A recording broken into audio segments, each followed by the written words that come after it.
Hi, I'm Christine Hassler, and what you're about to see is a live life coaching episode.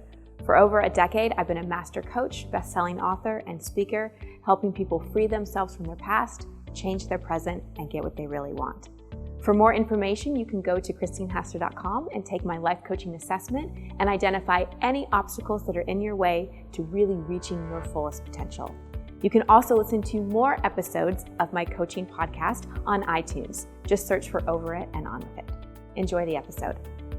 Hi everybody, and welcome back to the show. Today I am joined by Nohemi, and we have such a beautiful, deep healing session. She does some incredible work. I'm so proud of the depths that she goes to in this episode. Her question is around shifting limiting beliefs. She's aware that she has some beliefs that really are not doing her any good. She's aware of where they come from, but they seem to keep driving her behavior and choices. She's having difficulty really shifting them, shifting the way she feels inside, and therefore shifting the experiences she's creating in her life. And that's true for all of us. Awareness isn't enough. A lot of times we have a lot of awareness about what the limiting beliefs are and how they got there, but until we actually feel differently inside, until we shift it from it just being a mental concept to really embodying it in our cells and really having a physical, visceral experience of forgiveness, of deeper understanding, it's hard to get behavior and feelings to shift. And you'll see what I mean by this as Nohemi does the work in this episode. So as you're watching this episode, consider, are you very self-aware? You know what your limiting beliefs are, you know where they came from, but you're having a hard time shifting. Did you have a parent or step-parent or authority figure that was really critical of you, or even just a little bit critical of you, and their voice still exists in your head? You're full of a lot of self-doubt, you're massively hard on yourself. If you're a woman, do you have a hard time trusting men? Were you really hurt by someone in your life, and so it's hard for you to trust in general? And finally, are you considering getting back into the dating world, but you have a lot of fear about that? You don't want to keep having the same patterns and hurts show up in relationship. Basically, you want to stop dating the same kind of person over and over again with a different face. So keep these questions in mind as you watch my coaching session with Nohemi. Nohemi, welcome to the show. What's your question? Well, first of all, thank you so much for having me here. And then I've been doing some work for the last couple of years, and Like personal growth work? Yes, personal growth work. And I think for the last couple of years that I've been doing this, I kind of keep on coming back to the same thing, which are self-limiting beliefs. Yep. And like I said, I've done the work, so I know where they came from, where they stem from. But for some reason, I just can't seem to overcome them. And now that I am interested in going back into the dating scene, I seem to come across them again. And there's a lot of fear in being vulnerable and dating and all of this just because of past traumas. Okay, so what are the limiting beliefs and where do they come from? So some of the limiting beliefs are that I'm not good enough. And so I grew up with a stepdad who was very abusive. And so I would constantly be told that I was stupid and worthless and I would never amount to anything. And I've been, constantly fighting against it, but it still hurts. Yeah. And so I saw that throughout my life, I kept on putting myself into these habits and into these parts in my life where I could replay that. Right. And so I kept on proving that he was right because I kept on doing things that made it right. Or attracted people who would tell you the same things, or, Correct. Yep, okay. So that's a lot of awareness. Yeah. Yeah. So, but where you still feel stuck is where? I guess replacing those limiting beliefs. I catch myself still being hard on myself and kind of parenting myself in the way he parented me. Right. And whenever things happened, I'm all like, well, it's kind of like, okay, yeah, that was going to happen because of the way things were. So let me ask you this. Does this show up mostly just in relationships with men, or does this show up in all aspects of your life? I want to say in all aspects of my life. Okay. So how does it show up in not a relationship way? Let's say career-wise now. I just got done with school like about a year ago. And I've been going out and trying to find different things. And for whatever reason, I'm like, oh, I don't have everything that I need for this position, or I won't be able to do that position, or, I'll stay here. It's comfortable here. Mm-hmm. And so when it comes to me stepping outside of my comfort zone, it's very scary. Right. And then all those trigger points come back. Okay. Got it. Okay. So for our limiting belief to shift, because you have a lot of the mental awareness. Yeah. Right? But now we need to get it into your cells. Yeah. Like into your body. And a lot of that is sort of looking at the feelings that are attached to that limiting belief. Okay. So back when your stepfather, who you've given a lot of power to, and we're going to talk about that, and who also has influenced what you think of men, which is also a big part of this, which is why dating is scary for you. So when your stepfather would say those things, forget for a minute what it made you think, but how did it make you feel? Very little. Very, very little. And I felt that he was right. Yeah. And because of other things prior to him and then after him, I just kept on emphasizing that I must not be worthy. Right. So it sounds to me like in a lot of ways you said you felt little, so it sounds to me like you felt disempowered. Yeah. Like you didn't have your power in that moment. Yeah. So how do we give the younger you, the little girl in you, your power back? I don't know. Let me ask you this. Tell me about a time where you felt powerful.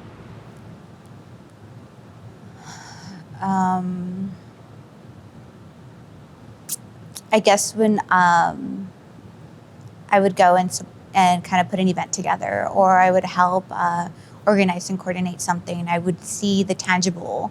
I would be able to see like, oh, so I did this and this led to this, and wow, I was a part of this.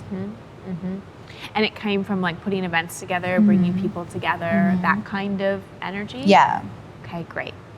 So actually what I want to talk to you about is the power of your feminine energy. Okay.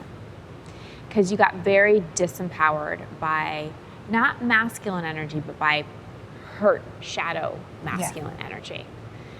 Your stepfather was a very hurt man who felt very disempowered in his own life.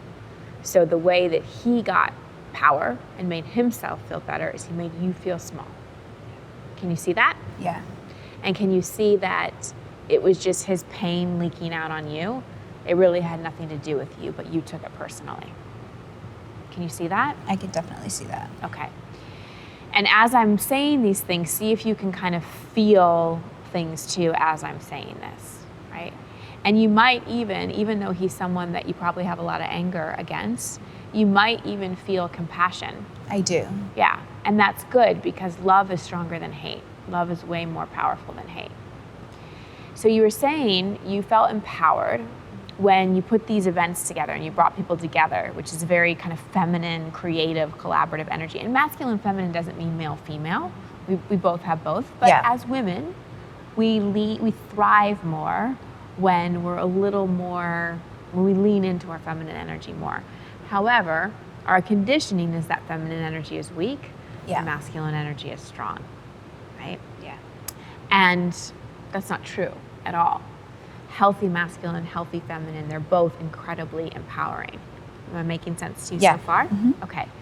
So part of taking your power back is going to be by stepping into some of your feminine superpowers. And one of our greatest feminine superpowers is compassion. And what's happened is because he hurt you so bad, you've held on to a lot of anger at him, because even though you can feel compassionate to an extent, because it's the only way that you felt powerful. You've tried to take back your power the same way he overpowered you. Yeah. Being hurt and being angry. Yeah. And that's going to kind of protect you and keep a wall up. It's going to keep a lot of men out. Yeah. It's going to allow the men in that are like your stepfather. Yeah. but it's not going to get you where you want to go. Exactly. So taking your power back is compassion and forgiving him, not for his behavior, but for the judgments you made against him. Forgiving yourself for ever buying into anything he ever told you about you being true. Because that's where you got stuck, and that's where it went into your body. And when you forgive yourself for ever buying into those beliefs and really feel that forgiveness and really feel that compassion and give those words back to him, because they're just things he thinks about himself. Yeah. None of them are true about you. Then you start to find your power again. So what's happening inside of you as I'm talking? I'm calm. Yeah. I'm calm. And I don't feel like I'm outside of my body. Like I feel like I am connected. And that was one of my defenses, was to disconnect, to not feel. Sure. And so at this moment, like I feel present. Beautiful. Okay, this is great. And I love your awareness about your body. That's great. Okay, so in this moment you feel present and you feel in your body. Yeah. And when you feel in your body, do you feel like you have your power? Or more power, at least, than when you're disconnected? Because I feel safe. Exactly, you feel safe. Okay. So from this place of calm and presence, what would you say to that little girl who heard all those things from stepfather?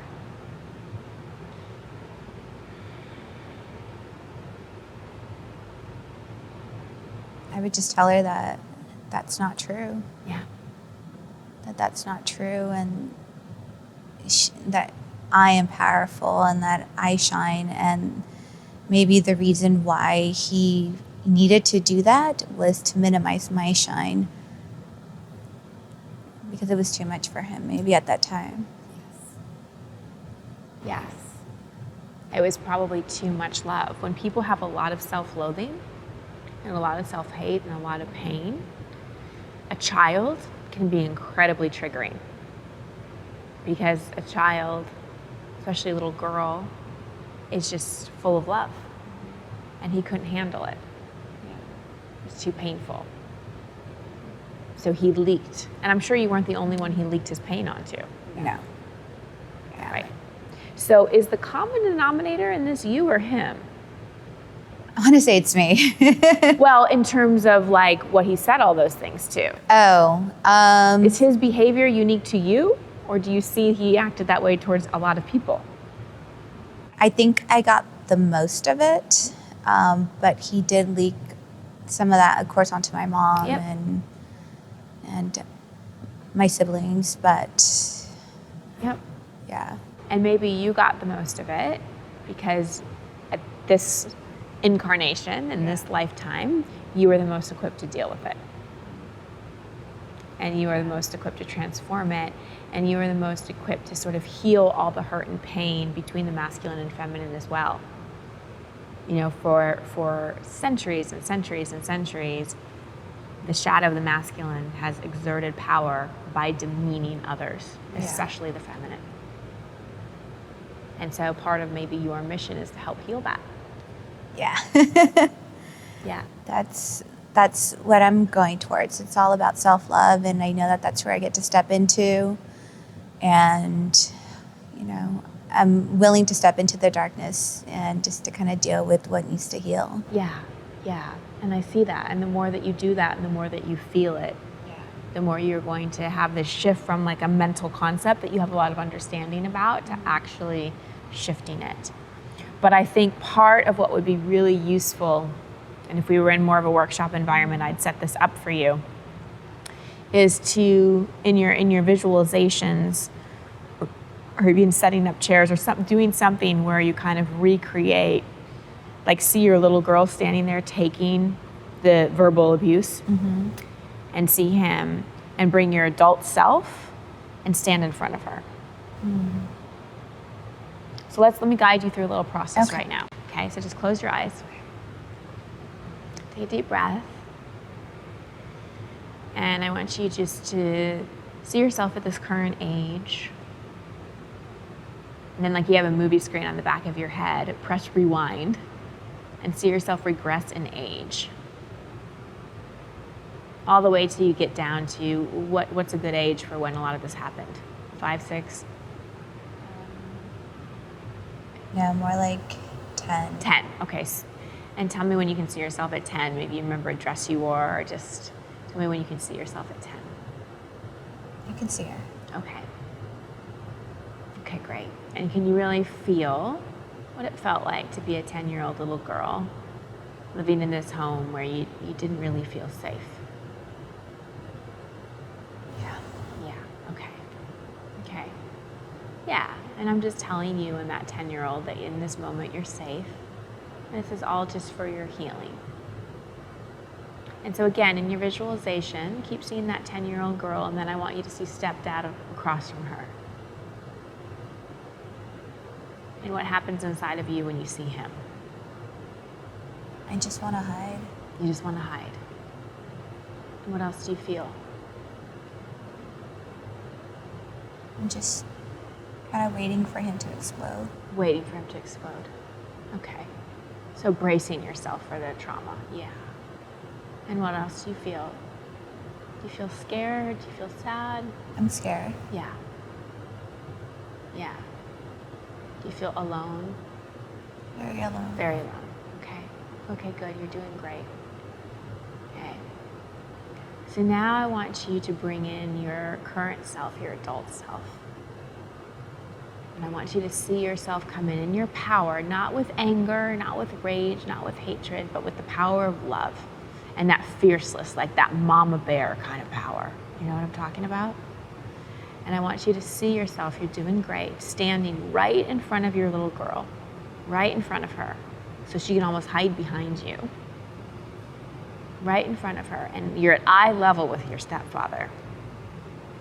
And you're feeling really powerful. What do you want to say to him?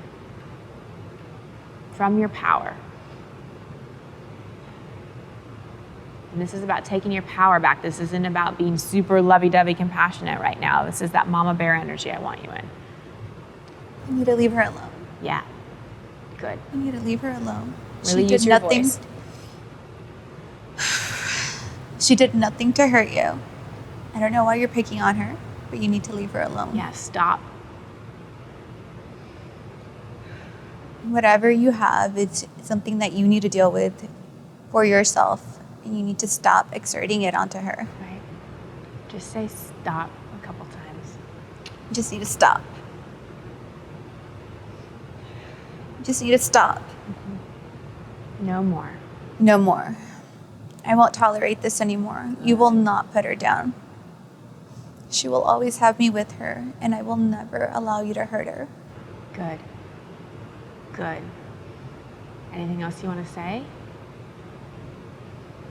I want to tell her. Okay, don't tell her yet. Just anything else you want to say to him?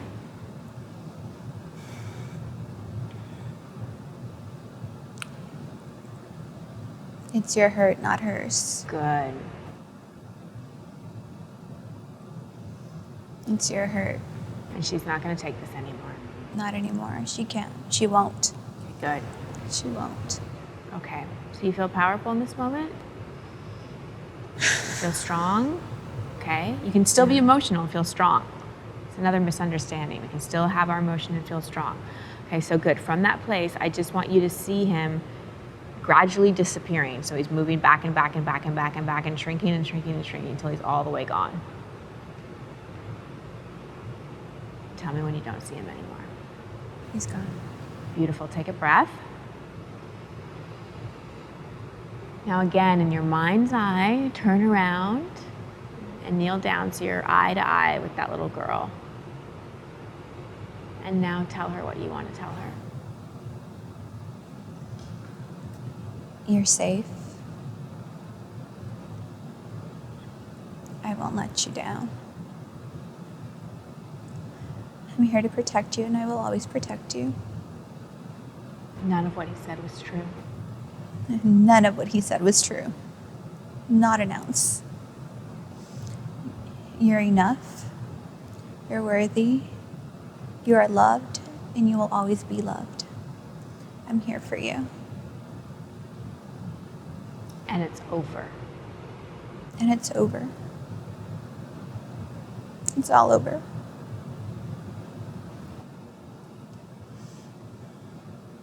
all over. Good. And just in your mind's eye again, kind of bring her to your lap, just hold her, and just repeat after me. So I forgive myself for buying into the misunderstanding that. I forgive myself for buying into the misunderstanding that I'm not enough. That I'm not enough. Beautiful, you're doing great, Nohemi. So continue with, I forgive myself for buying in the misunderstanding, and just forgive any statements he made that you believed. I forgive myself for buying into the misunderstanding that I'm stupid, that I'm not smart, that I'm not strong. I forgive myself for buying into the misunderstanding that I'm not loved. I forgive myself for the misunderstanding that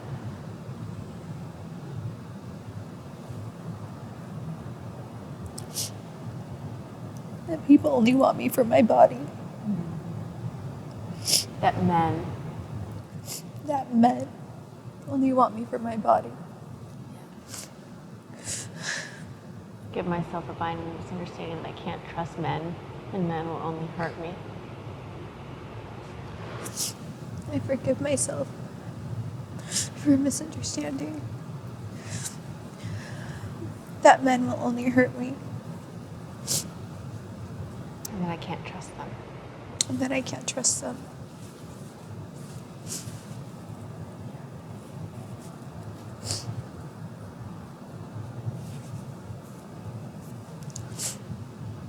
I forgive myself for the misunderstanding that I have to be hard in order to be strong.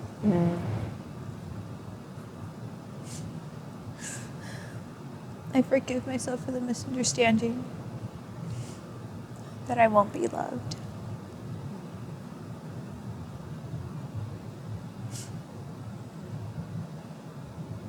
I forgive myself for the misunderstanding that I'm not enough, that I will never be enough. And what's the truth? That I am enough just the way I am. Yeah, what else is true? That I'm beautiful. Yeah. And that it's safe to be in your body. And that it's safe to be in my body.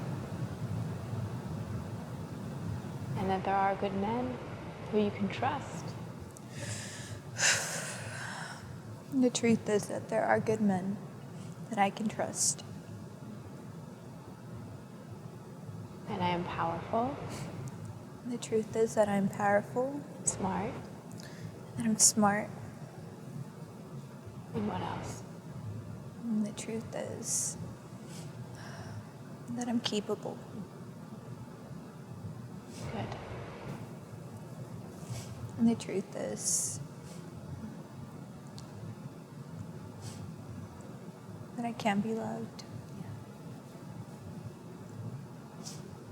And I'm worthy of my own love. And I'm worthy of my own love.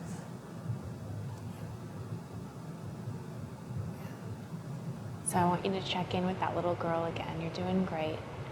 How is she in this moment? We're just hugging each other. So just reassure her that you're not going to leave her. You're going to keep checking in with her. And that she's safe now. And that she no longer has to stay in that house. She gets to get out of there. So where's a place she'd like to go?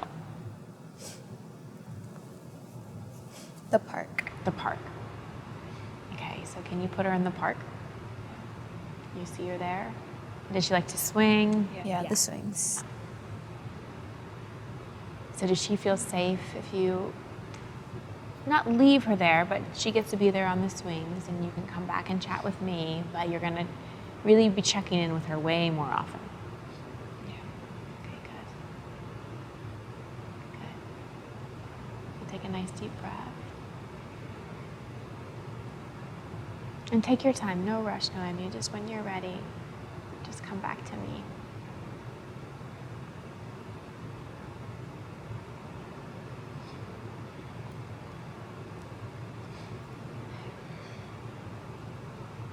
How do you feel?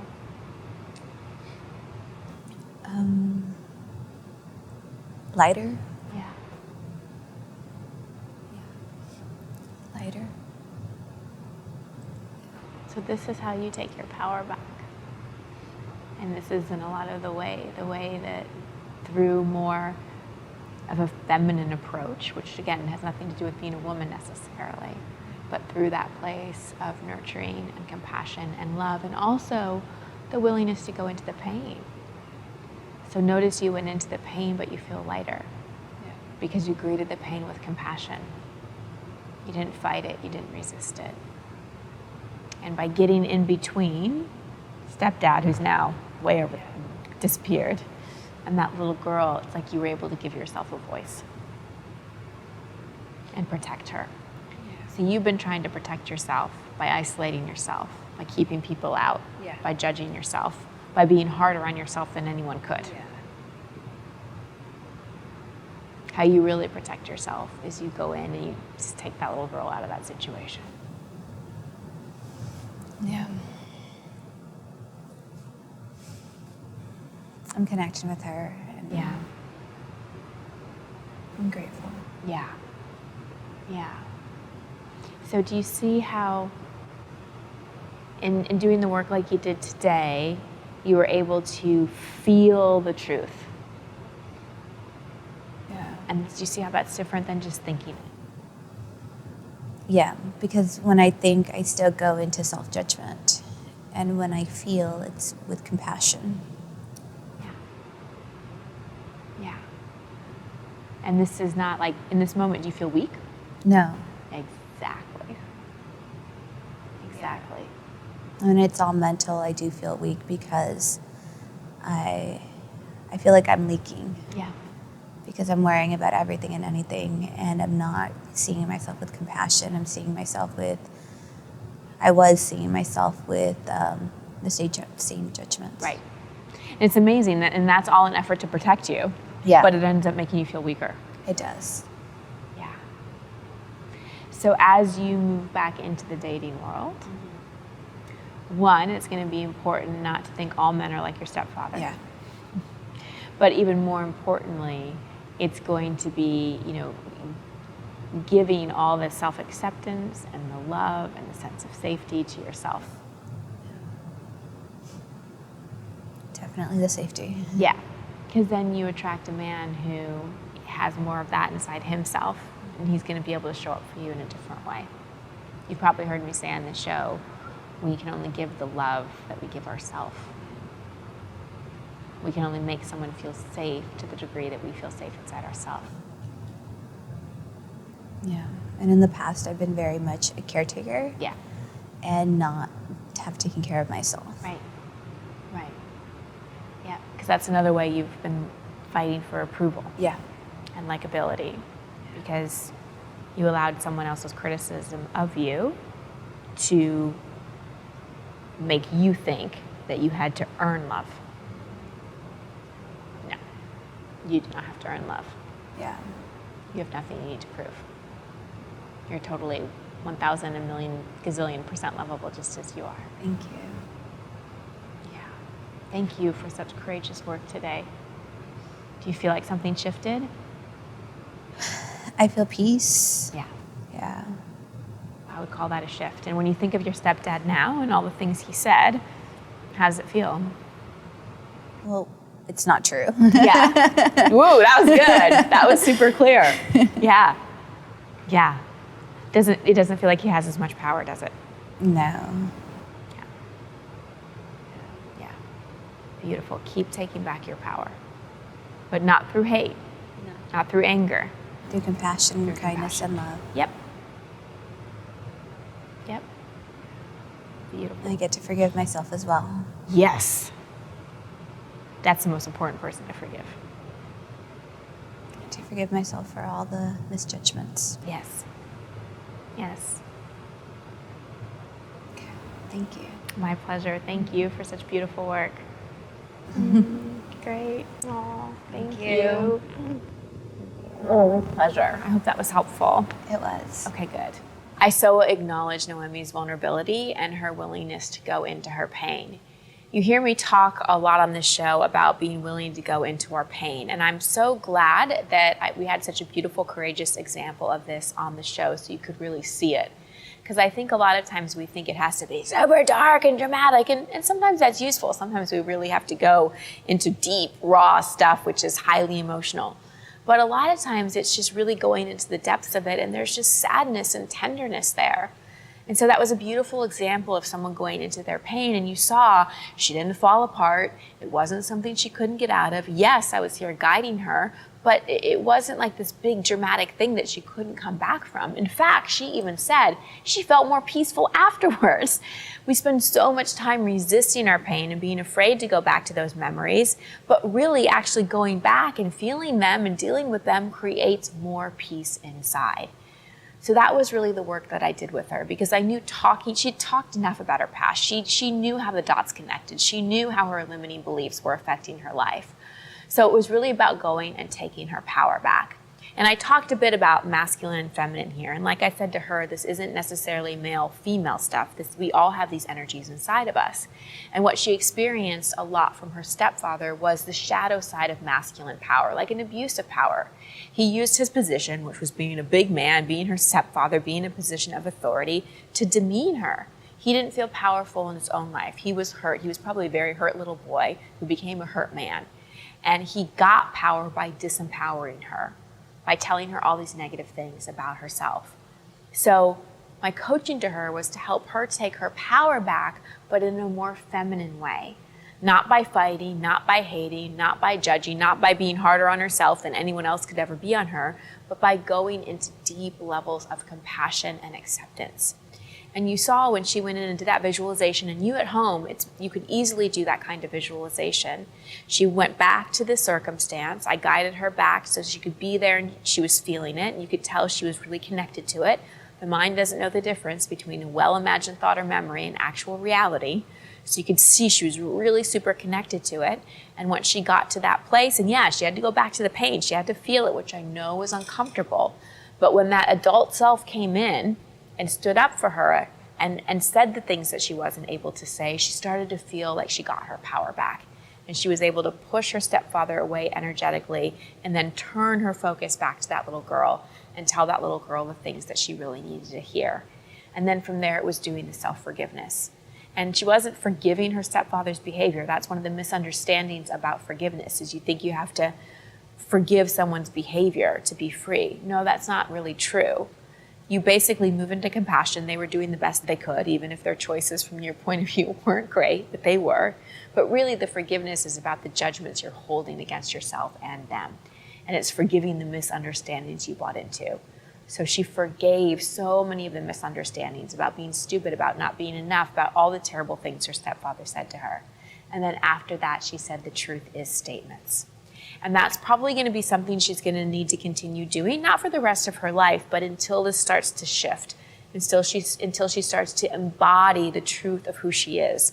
Because for so long, she's believed these lies about herself. And so it's going to take just a little time. It doesn't have to take much, especially if she has strong intention around it. She doesn't avoid the pain if it comes up again. It'll take just a little time to reprogram her mind and reprogram her body. And like she said at the end, she started to feel calm. She started to feel more centered. She started to feel more empowered. And when we are in that feeling state, those new beliefs can really, really sink in. So I just really encourage you, don't be afraid of doing the deep work. Don't be afraid of going back to those memories and taking your power back and applying love and applying compassion. And remember, love and compassion is much more powerful than fear and hate and judgment. So to Nohemi and to all of you, you just have my unconditional love and support as you go into those scary places. I promise you, there's a part of you that is so compassionate and so wise. You may see me doing this work with people and say, oh, it'd be easy if I had Christine sitting there. But I'm just modeling to you a part that you have inside. The part you saw of me that was encouraging and compassionate and loving, you have that part of you inside. So when you're doing this work, just remember there's a part of you that's going through the experience, and then there's that wise, loving, compassionate part. And this is the work that I teach in my personal mastery course. So if this is work that you really feel could serve you, go to christinepastor.com/mastery, sign up for the course. You can sign up at any time. You also get group coaching calls with me. And that way I will be by your side helping you do this work until you start to really learn and embody how to do it on your own. If you like this episode, please share it and remember to subscribe to this channel. I also respond to comments here, so if you have any questions or feedback or aha moments that you want to share, comment below. And stay tuned for more episodes of the Over It and On With It Life Coaching Podcast.